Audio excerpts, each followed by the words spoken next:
Okay, so let me just give you some of my background. Okay, so I graduated from Hong Kong U, and then I did my PhD in Purdue University in the US, and after that I spent some time as an assistant professor in Hong Kong Polytechnic University, and then I joined back Hong Kong U about 10 years ago.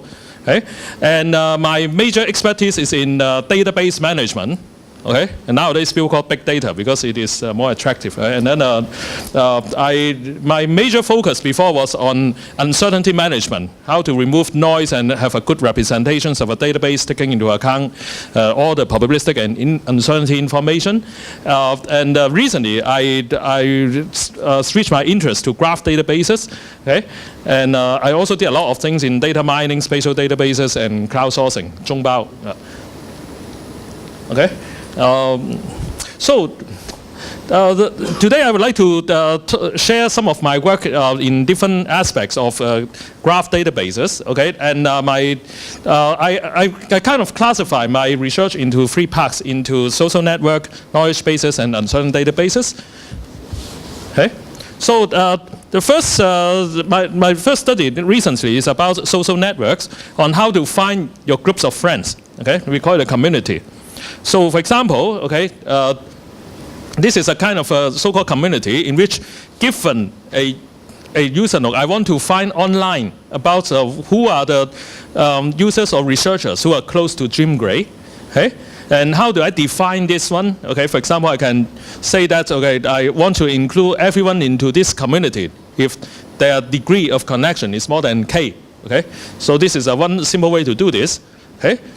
And recently there is a lot of work on this area, but very often the community found is very large, and it is probably not very useful, okay, to the to the user. Okay, if you want to recommend something to a user, you don't want to handle so many users or members who may not be connected at all. So what we do is that we try to use the label or keyword information of the users to do a better job of finding community. So basically what we use is a kind of attributed graph in which each node is attached with some labels. And based on this, okay, we want to find better community, smaller one, okay, possibly smaller one, which tells you what are the users involved in the particular area. So for example, all these users here, they share a common set of keywords here. Okay? So we call this a kind of attributed community, and our focus is on how to do it in a scalable manner, how to run this on millions scale of nodes. Okay? And recently we have also have a system on this, okay, demonstrated in VLDB, one of the top database conferences. Okay? So here I can show you an interface in which the user can enter the name here, and then based on the keywords he is interested, then we can generate, okay, this community which tells you how they connected. And moreover, we try to do some systematic analysis on the cohesiveness and the connections of the users in these communities. Okay?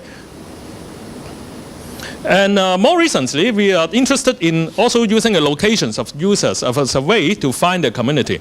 So we are not just interested in the social connections, but also the locations. Okay? Trying to see, okay, if for example, now I'm in Hangzhou rather than in Hong Kong, okay, who are the friends who are close to me, for example, which could be interested to find events that are interesting to me. For example, if I want to go out tonight, okay, who should I meet with, for example, okay? So I need to use not just the social information, but also the location of the users in order to find a community for him.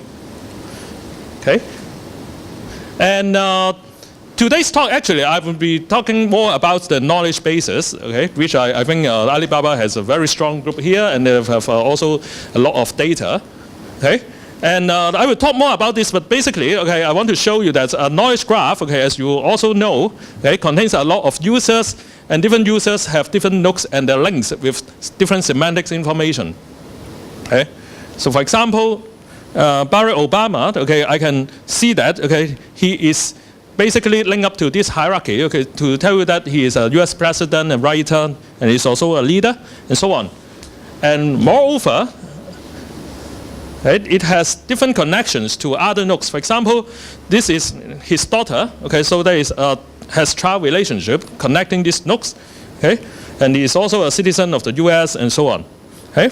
And later on, I will talk about how to make use of this knowledge graph to answer queries. Okay, so our queries are different in the sense that we ask users to give examples, okay, rather than giving a very detailed query language to find the answers from the knowledge graph. Okay, so I will give you more discussions about this later. Okay, basically giving examples to learn what the user wants. And we also make use of some complex patterns called metastructures in order to find out the semantic relationships between the nodes in a knowledge graph. And we also study how to use a knowledge graph to support other applications, such as query recommendation. Okay? So if I have all the query informations and query logs of the users, can I make use of the rich information of a knowledge graph in order to help me to do a better job in recommending queries? Okay? So I think this is also a very interesting problem. And lastly, I have done a lot in uncertain databases, which actually was my PhD thesis some 15 years ago, in which I'm very interested in the way that databases are represented. Okay? Because the data, in the end, okay, is collected from the outside world, and there are a lot of problems in the data collected, right?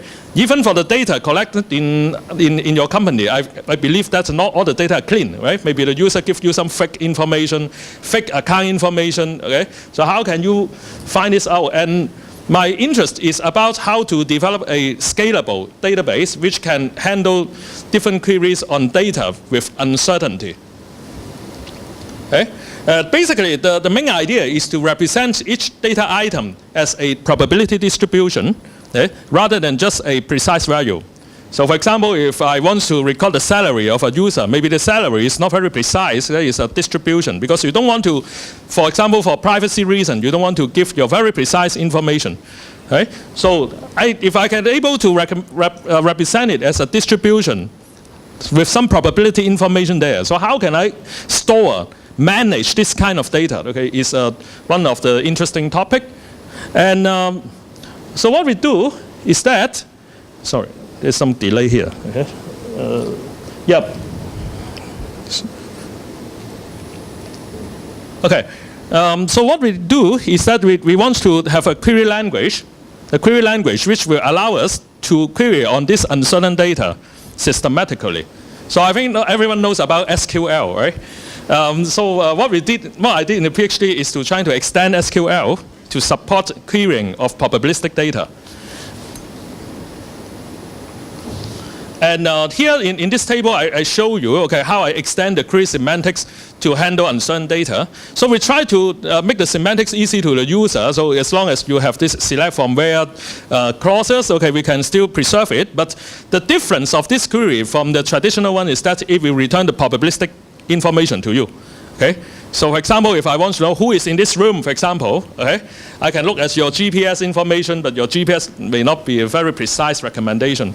So in the end, okay, I can tell you there's a chance that Zheng Ping is in this room, okay, with some probability, rather than saying that he is exactly in this room, okay, because the GPS information is uncertain, okay, the location is uncertain.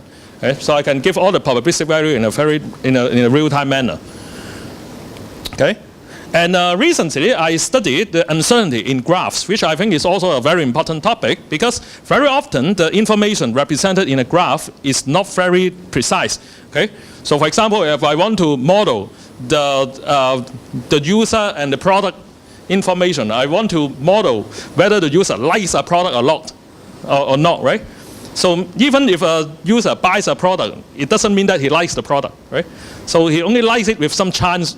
Right? And in the back end, you can have some machine learning or other techniques to predict whether this user will buy it or not. Okay? So this kind of information is probabilistic. Okay? And handle this kind of probabilistic information is not easy, because handling probability is much more difficult than if you have a precise fact. Okay? So what we do is we studied embedding techniques to try to convert an uncertain graph into vector representation, so that even existing mining solutions can also be applied to it. Okay? And we studied this topic recently in CIKM in Singapore, and we derived a new technique to convert an uncertain graph into embedding, so as to support very fast and scalable mining techniques on graph with uncertainty. Okay, so we skip this because of the limitation of time. And yeah, okay. And we also study how to query on uncertain graphs. Okay, if I give you a node, can you give me a top k nodes that are closest to it? Okay, an uncertain graph and so on. And we have some complexity structures to convert. Basically, the idea is to convert a graph in which each edge has probability into a kind of a tree node. Okay, so that this tree can support the queries in a much faster way. Okay, so that you can kind of like consider this mechanism as a way of compressing a very large uncertain graph into a much smaller one. Okay, so as to support the query faster. All right, so I think this basically completes my very quick review of my recent work. And now I want to switch our attention to my major topic today about how to analyze large heterogeneous information network, which I think is very interesting to me and probably to you as well. Okay, so I think needless to say, nowadays we see a lot of different kinds of databases. Okay, and these databases are typically represented as a graph to represent the heterogeneity and also the unstructured manner of the data. And so we often call this as a kind of a heterogeneous information network. Okay, or HIN. Okay, I call this an HIN in my talk. Okay, and so let me give you some examples. Okay, so even though I think you briefly understand what this is. Okay, so for example, in a typical bibliographical network, you have different authors, papers, and topics. Okay, and you can model different things as nodes. Okay. And also the different nodes will be, for example, you have a KDE as a value and a Java as an author, and you have different kinds of links as well, okay? Saying that, okay, for example, an author writes a paper or a paper is published in a venue. Okay? And another example, okay, you have a IMDb movie network or Taobao, different kinds of networks in which you can connect different movies with the directors or actors together, okay, and you have different links to represent that the relationships means different things, okay?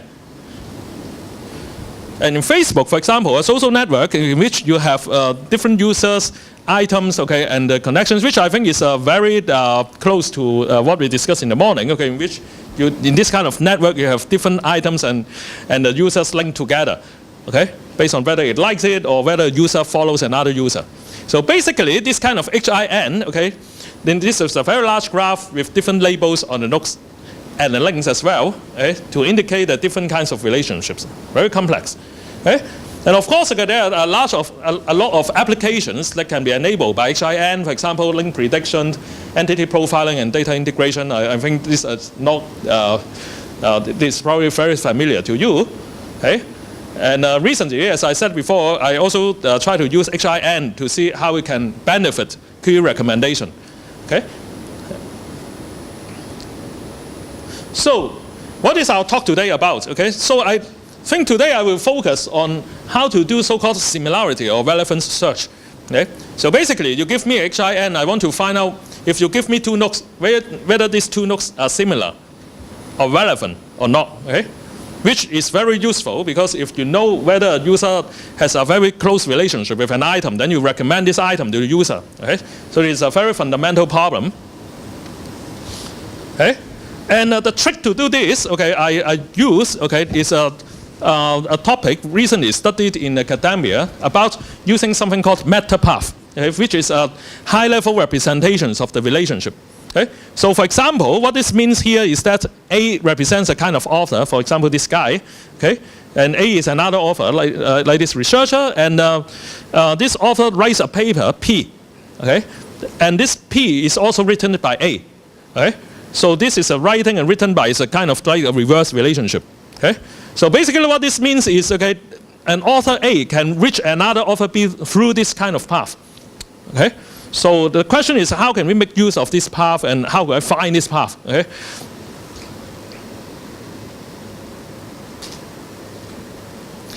And further, I will extend the notion of meta path to so-called meta structure, which represents a nonlinear relationship between two nodes. Okay? So for example, in this case, the two authors are related because their papers are published in the same place and they have the same topic. Okay? So without further delay, let me just give you more information about meta path. Okay? So again, our focus is to find a relevance or similarity between two nodes. So for example, I want to know whether Barack Obama is related to George Bush or so. Okay? So I know that Barack Obama, from this hierarchy information, he is a president, a writer, okay, a leader, because of different kinds of information. And he has also a different kind of lengths, okay, to indicate his relationships with other objects or entities. Okay? And the key question I want to know is, okay, if I know Barack Obama and George Bush, can I quantify the relationship? Okay? Can I have a score to know, okay, how close these two presidents are? Okay? So how can I calculate this? Which I think is also relevant to the product recommendations in Alibaba. Okay? And the methods we use is, I think, is very interesting. It's based on something called MetaPath, which was first proposed in 2011 in VLDB. So basically, okay, as I told you before, a MetaPath is something that captures the high-level relationship between the two nodes. Okay? So for example, Barack Obama and his wife, okay, they could be captured by this kind of MetaPath, which has some label information to tell you how they are related, because they are US presidents and first ladies and they have a common child, okay? Which is probably not very interesting. Okay? But there could be other kinds of metapaths, such as they are both members of a political party and they are citizens of the same country. Okay? And in fact, in the last few years, there are a lot of work trying to make use of this high-level path information to define similarity.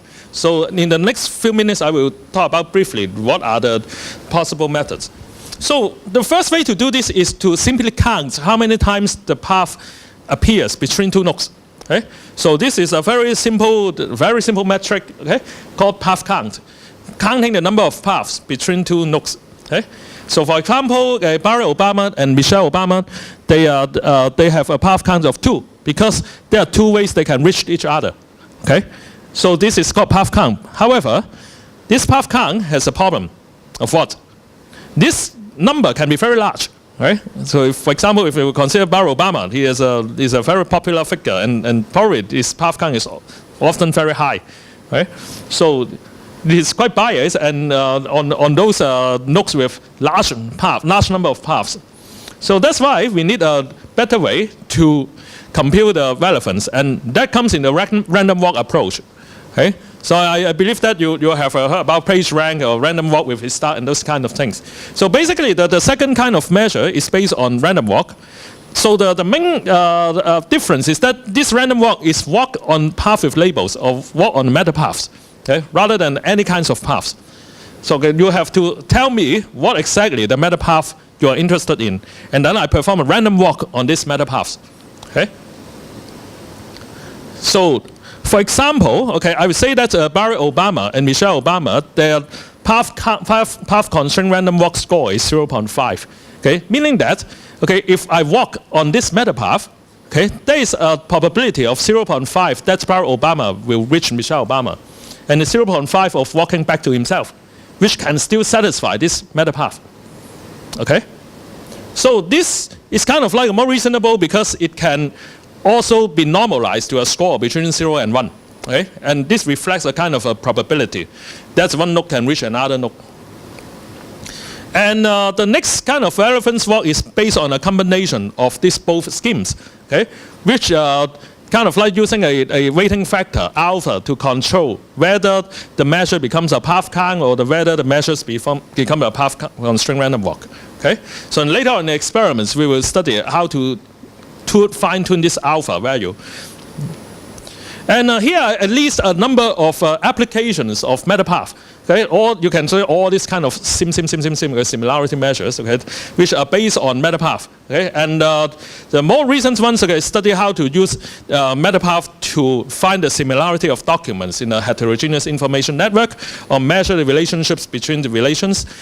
Okay? So I'm not going to talk much about this, okay? But I'm more interested in the question of how to find out these metapaths. Okay? Because without these meta paths, it is not possible for you to define similarity. Okay? So although these meta paths have been shown to be more useful than if you don't use it, okay? But where do you find these meta paths in the first hand? Okay? As I tell you, there are many different kinds of paths between two nodes, okay? Because you have a very complex hierarchy collecting the informations, and you have many different paths. So you possibly you want to find the most important and interesting meta path to start with in order to find the similarity. Okay? So I want to study this. And so I will briefly tell you our methodology and show you a demo, okay, which the small demo to help you to understand. So basically, our contribution, okay, which we published 2 years ago in PCRW, is to have a solution that can help me to discover the best meta path possible and trying to learn the ways of these different meta paths, which combine together to give me the best measure. Okay? And the main framework here, this is the most important picture, is that we require the user to give me some examples of relationships. So for example, I ask the user to tell me, okay, the user knows that Barack Obama and Michelle Obama, they are related, and Bill Clinton and Hillary Clinton has similar relationship. Okay? But the user doesn't know how to represent this relationship. You don't want to ask the users to write a Sparkle or other kinds of RDF queries to specify this. But we try to learn from behind, okay? What are the meta paths that uniquely and importantly specify these relationships? So we run this program on the knowledge graph, and we automatically generate the meta paths which are unique to these examples. For instance, in these two example pairs, okay, there are two meta paths which we consider to be important, that they have a common child and they belong to the same political party, and they are US presidents and US first ladies. Okay? But this is a very challenging problem because there's so many meta paths, and if you run this on a solution, it's basically not scalable. The problem is NP hard. So we have to try to use a better way to do it. And a way to do it is to split this into two steps or phases. Okay? So as you can see here, what we do is to first we learn the link type, okay, between, okay, the link types of the meta path that connect these example pairs. And then after that, we try to fill in the type of the nodes in the meta path. You'll remember that, okay, in the meta path, we have both the types of the nodes and the types of the links. Okay? So we try to learn the types of the links first before we learn the types of the nodes. Okay? And I don't want to get into detail because of the limitation of time, but basically we try to make use of a machine learning framework in which the user gives us some example pairs, and we try to get the most related meta path that describe these example pairs by using a least angle regression model. Okay? There can be other kinds of regression models, but here we kind of like represent a meta path as a vector, okay? And then try to use this vector to compare with the vector generated by the example pairs given by the user. And this iteration goes on until the result converges. Okay? And we also develop a data structure called greedy tree in order to support this process, discovery process. Okay? So here are some technical details in which we represent the meta path as vectors and then try to measure this angle with a ground truth learned from the example pairs. Okay? So we skip these details. So here I show you how to do it in a systematic process in a greedy tree. So in which again, the user gives us some example pairs. In this case, he tells us about Barack Obama, Michelle Obama, George Bush, and Laura Bush. There are two pairs. But similar to other machine learning approaches, we also need to have some negative examples in order to find out the relationships that can uniquely describe this. Otherwise, you will often find very common meta paths which are not very useful. Okay? So here, okay, our algorithm also generates some example pairs, okay, which are negative ones, okay, which you can see that there's probably no true relationships between them. So what we do, basically, we try to consider these different node pairs as a kind of state, okay? And then, okay, we kind of like perform a walk, okay, based on the node started from the positive and the negative pairs. And then through the greedy tree basically help me to decide what is the next node in the knowledge graph that I should visit. So, for example, okay, I can see that they commonly point to US. Okay, so one of the candidate of the type of the link in the meta path is to consider using the citizen of relationship. Okay, but there are also other kinds of relationships. Like for example, I can use a has child link. Okay, to walk to other node. Okay, and a member of to walk to another node. Okay, so now there is a decision to make. Okay, which node should I further explore? Okay, and here we need to have some calculation here, which we call a priority score. Okay, based on the meta path similarity measures. And here, for example, okay, I will see that I should go with the has child relationship because it gives me the highest priority score. Okay, and in the end, this has child -1 means the reverse direction of a has child link, and then I reach this stage in which we can see that remember that these are the positive examples. I start walking from Barack Obama. In the end, I reach back to the right node in the example pair. Okay, so after this, okay, I can identify that one good meta path for this kind of relationship contains has child and the reverse direction of has child. Okay, but I don't know about the type of the nodes yet. Okay, so the second phase is about how to fill up this missing information about the nodes. Okay, so in the first phase, I already have the solution of finding the type of the links. Okay, and then the second step is to fill up this question mark. Okay, what are the types of the nodes? Okay, in order to do this, actually, it's not very difficult because if we assume that we have a hierarchy information here, then I can fill up these question marks based on what are the lowest common ancestor of the examples given by the users in this hierarchy. Okay, so I know from your team that in the morning, actually, you also need to learn this hierarchy from the products, right? Which I think is also very interesting. Okay. So let me give you some experiments on our data. So we use two data sets which are commonly used in academia. One is a DBLP, which is a bibliographical network, and the other one is a YAGO, which is an open graph data set collected from Wikipedia, WorkNet, and GeoNames. Okay? And what we do is basically we do a link prediction evaluation of how accurate the link prediction is if we use a meta path. And what we do is to try to analyze the true positive rates and the false positive rates. And the red line represents our approach. Okay, so the other curve represents another existing approach, which is similar to our work, but in the sense that they have to fix the length of the meta path. Okay, so you have to first tell the software about what is the length of the meta path you want before it can find out the meta path for you. Okay, so we find that there is a limitation in their work because the length of the meta path cannot often be fixed. Okay, you don't know what is the best length of the meta path before you run the solution. So let me give you another example. Why do I say this? Okay, I think this is very interesting. Okay, what we want to do here is we want to predict the citizen of relationship in YAGO. So basically, I want to predict whether a person is a citizen of a country. All right. Now, in order to do this, first of all, we have to use our approach to extract the relevant meta path. Okay? So in this case, for example, we can generate some positive examples by removing some existing links, okay, of this citizen of relationship, and then try to predict whether these links exist. Okay? So here in this table, I show you a number of meta paths that are learned from our program, our software, and we can find that some meta paths are pretty obvious, okay, which are pretty powerful in doing this prediction. For example, if a person lives in a country, then possibly he is a citizen. All right? But you can also see that there are some very strange meta paths which are not very obvious, even maybe to the experts. Okay? So for example, okay, if you can read this, okay, it says that the person is born in a city in which some kind of events happens between the city and the country. Okay? Here in this table, okay, these are the ways that are learned from our software, and we find that even for this kind of meta path, which are pretty long compared with this one length meta path or two length meta path, sometimes long meta path can also be very interesting and indicative.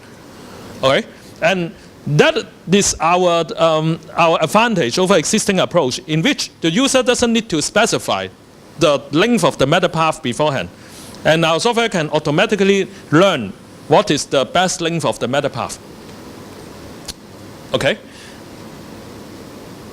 And also, our solution, because we use some heuristics to control the amounts of computations and explorations through the use of a greedy tree structure, okay, our solution is also pretty efficient. Okay, but there's still room for improvement if we want to bring this into online computation. So here I want to show you a small demo, okay, which we are still working on. Okay, but here this will illustrate our solution better. So here the user is asked to input some names here, okay, for example, Obama. Then he will display all the properties of Obama, and the user can click on some tick boxes, okay, which he's interested in. And for example, he's interested in all the presidents, all the US presidents, okay. And then, okay, the user after did this, okay, we can extract all the US presidents here. And then based on that, we can still search for more about the president's wives. Okay, and then okay, all the first ladies of the U.S. who are still alive are put into this search pool. So what we want to do is that we want to use this search pool to allow the user to formulate some examples. Okay, so for example, if you remember, okay, in our solutions, we require the user to specify the source and the target nodes. Okay, each example is a pair of nodes. Okay, so the user can drag and drop okay different presidents and the first wives together. Okay, so here what I want to do is the user specifies three example pairs. Okay, so they are probably okay. The user have some knowledge about the U.S. president and first ladies, and want to find more. So the demo will show that okay, they generate the meta path, and in the end, okay, they will use the meta path to find out some more example node pairs which are not given by the user. So in this way, the user gives some example node pairs. And by using the meta path relationships, we can learn more that the user doesn't know. Okay, so that is the main idea. Okay, and what we want to do next is that we want to use these node pairs to further iterate and improve the performance and the prediction power of meta path in order to further refine the nodes, because sometimes the user may not be interested in these answers. Okay, so I hope you understand the main idea. And so let me try to also give a very quickly extension of meta path. Okay, so again, meta path, okay, is just a path information between the nodes, but we are not very satisfied with this because sometimes we observe that there are limitations. Okay, so we can see that, for example, these three researchers are the top researchers in data mining. Okay, and you can possibly guess that there are two meta paths that are very useful in identifying the relationship. For example, meta path 1 sets that author 1 and author 2. They're related because their papers are published in the same places or venue. And meta path 2 says that the two authors are related because the papers are about the same topic. Okay? It's very straightforward. So what is the problem here? Now in this example, okay, I can see that Pei Zhang and Jia Wei, okay, their papers. Actually, we can find two papers which are both published in the same place in KDD, and they are about data mining. Okay, so actually, these two papers satisfy these two meta paths simultaneously. So Jia Wei and Pei Zhang, they are pretty close to each other. Now, if we look at Jia Wei and Yan Xiang, okay, the situation is different. Okay? You can find papers, okay, in which they share the same topic, okay, but these two papers are published in different venues, okay. And in fact, in this example, you can never find a pair of papers published by Jia Wei and Yang Chang in which they simultaneously are published in the same venue and have the same topic, okay. So naturally speaking, I should say that Jia Wei and Pei Zhang, okay, they are closer than Jia Wei and Yan Chang. But because the meta path doesn't capture this complex relationship, they would say that whatever kind of measures you use, their similarity scores will be the same. Okay? So there's a problem and limitation here. So what we want is something that can capture some more complex relationships, some non-path relationships, which can tell you that I only want to find authors whose papers are published in the same venues and with the same topic. Okay? So these two conditions have to hold together. Okay? And this is different from a path because a path cannot capture this. Okay? So I want to have some more complex structural informations that embed the relationships between two nodes. Okay? And here, that comes this idea of metastructure. Okay? This looks a very minor thing, okay? But in the end, it is very interesting, and we are still working on that. And what we want to do is we try to extend the similarity measures from metapath to metastructures. So a very simple way to do this is to simply count how many metastructures happen between two nodes. Okay? So if you remember, some time ago we talked about path count. Okay? So now we have a structural count, which count the number of structures. Oh. Okay.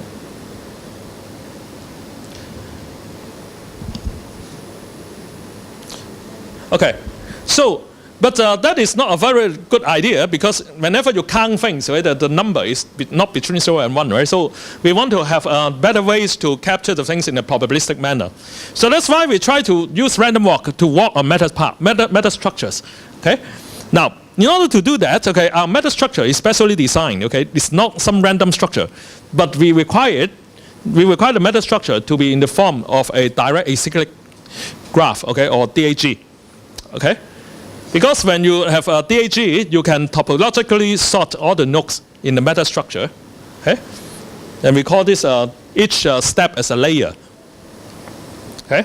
And then the second measure, which I think is our major contribution, is to propose a random walk based on metastructure. Okay? So what we want to do is we want to perform a random walk, okay, from a given node to another node based on walking on the metastructure. Okay? So how do I do this specifically? Is to basically trying to sort this metastructure in a partial manner, and then in each step I try to walk on these layers. Okay? Now why do I want to walk in this layer? Because in this sense, okay, because each layer is distinct and independent from each other, so we can generalize the walking on a metapath to a walking on metastructure. Okay? This is only possible if I'm able to have a topological sort on the metastructure. Okay? So we have some relevant functions as well. And finally, we also combine the structural count and the random walk on structure on random walk on metastructure and have this bi-structure constraint random walk. Okay? So basically, what we do is we extend the similarity measures on metapaths to metastructures. Okay? From path count to structural count, path constraint random walk to the structure count to the structure random walk, and have a combination of these. Okay? And we also derive efficient methods to try to cache the states that have been performed on random walk on the metastructures. Okay? So I want to only give you one experiment on our current results, okay, on whether this is good or not. Now, one typical example of HIN is to trying to find out whether they are duplicated entities, whether some entities on heterogeneous informations are duplicates or not, which I think is also very important. Even though you have a very large graph, very often some entities are actually duplicates of each other, and you probably want to remove it. Okay?